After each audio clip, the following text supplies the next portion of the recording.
Oi, meu querido aluno, aqui é o professor Ricardo da Central do Enem e nesta videoaula vamos trabalhar a fisiologia humana, especificamente o sistema endócrino.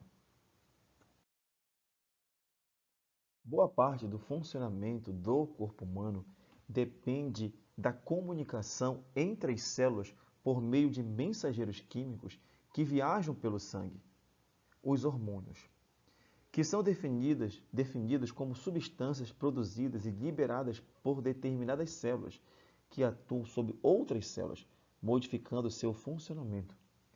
As células produtoras desses hormônios estão geralmente reunidas em órgãos, denominados de glândulas endócrinas. Eu tenho aqui como destaque a principal glândula endócrina, que é a hipófise, que tem como função controlar outras glândulas. Por exemplo, a hipófise produz o TSH, que tem como função controlar a tireoide. Eu tenho aqui as glândulas paratireoides, que produzem um hormônio chamado de paratormônio. As suprarrenais, que vão produzir hormônios como a adrenalina, mineralocorticoide, glicocorticoides.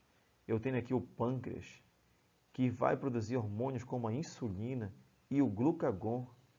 A tireoide, que vai produzir hormônios como T3, T4 e a calcitonina. E o testículo, que vai produzir o hormônio masculino, a testosterona.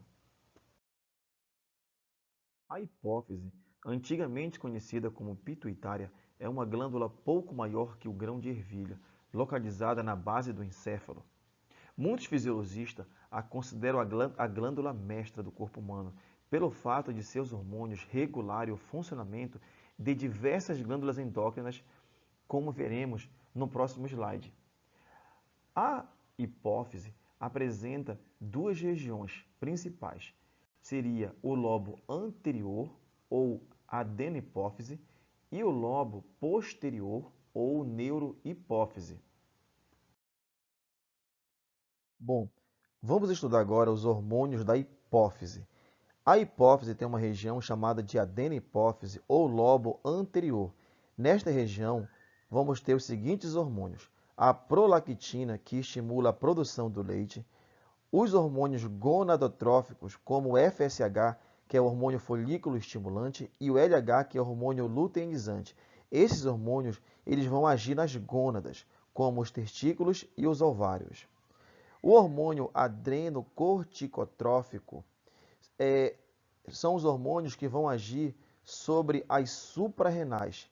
Ou seja, este hormônio ele vai fazer um controle na suprarrenal. A função desse hormônio é estimular o córtex da suprarrenal a liberar os seus hormônios. O hormônio somatotrófico, ou chamado de hormônio do crescimento, ou GH, ele vai estimular o crescimento dos ossos e das cartilagens. O hormônio tireotrófico, ou TSH, ele vai fazer um controle sobre a tireoide, ou seja, a sua função é estimular a tireoide a liberar os seus hormônios. Agora, em relação à neurohipófise, eu tenho os seguintes hormônios. A ocitocina, que é o hormônio que vai estimular a contração da musculatura lisa das glândulas mamárias, saindo dessa forma o leite. Outra função da ocitocina seria estimular a contração da musculatura lisa do útero no momento do parto. Um outro hormônio da neurohipófise é o antidiurético, ou chamado de ADH. O ADH, hormônio antidiurético, ele estimula a reabsorção de água nos túbulos renais. Os túbulos renais estão localizados no néfron. Portanto, o ADH ele evita a desidratação, porque ele estimula a reabsorção de água. A pessoa que ingere muito álcool urina bastante, porque o álcool ele inibe o ADH. Vale também aqui destacar que os hormônios da neurohipófise eles vão ser produzidos no hipotálamo. Então, o hipotálamo vai produzir os hormônios da neurohipófise, que é a ocitocina e o ADH. Então, a função da neurohipófise é apenas armazenar esses hormônios. Aqui eu tenho o GH, ou somatotrofina, que é o hormônio do crescimento, que estimula o crescimento das cartilagens e ossos. O excesso de GH na infância vai causar o que eu chamo de gigantismo. E a deficiência do GH na infância causa o nanismo. Enquanto que o excesso de GH na idade adulta vai causar a acromegalia, que corresponde ao crescimento das extremidades do corpo. Bom, vamos agora aqui dar um destaque para a prolactina e a ocitocina. A função da prolactina é estimular a produção de leite. E a ocitocina vai estimular a contração dessas glândulas, expulsando esse leite. Portanto, para que o bebê consiga ser amamentado, é preciso que haja um equilíbrio entre a prolactina e a ocitocina.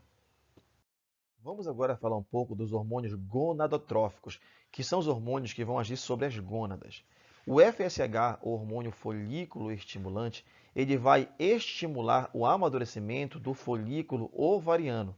Quando o folículo fica maduro, aí entra em ação o LH, que é o hormônio luteinizante, que vai estimular o rompimento do folículo e a liberação do ovócito 2. O FSH e o LH no sexo masculino, eles vão estimular a espermatogênese, que é a formação dos espermatozoides, e a produção de testosterona. A tireoide é uma glândula endócrina que vai produzir os seguintes hormônios. O T3, que é o triodotironina, e o T4, que é o tetriodotironina ou tiroxina. Esses dois hormônios vão estar relacionados com o metabolismo energético. A calcitonina é o hormônio que vai estimular a fixação de cálcio nos ossos. Portanto, a função da calcitonina é reduzir o nível de cálcio no sangue. Bom, vamos ver agora a relação entre o TSH e a tireoide. A hipófise tem como função liberar o TSH, o hormônio tireotrófico. Esse hormônio vai estimular a tireoide a liberar T3 e T4, que tem como função regular o metabolismo celular. Ou seja, o T3 e o T4, eles vão ativar as mitocôndrias a realizar a respiração celular. Agora, quando a concentração de T3 e T4 aumentam no sangue, aí isso vai ser o que? Um fator para que a hipófise deixe de produzir o TSH, que é o hormônio tireotrófico. A paratireoide são 4 glândulas que estão aderidas na tireoide. E a função da paratireoide é produzir um hormônio conhecido como paratormônio. A função deste hormônio seria aumentar o nível de cálcio no sangue, ou seja, o paratormônio vai estimular os osteoclastos a fazer a reabsorção óssea, dessa forma aumentando o nível de cálcio no sangue. Bom, aqui nessa imagem vamos destacar a interação entre a calcitonina e o paratormônio. A tireoide vai estimular a liberação da calcitonina.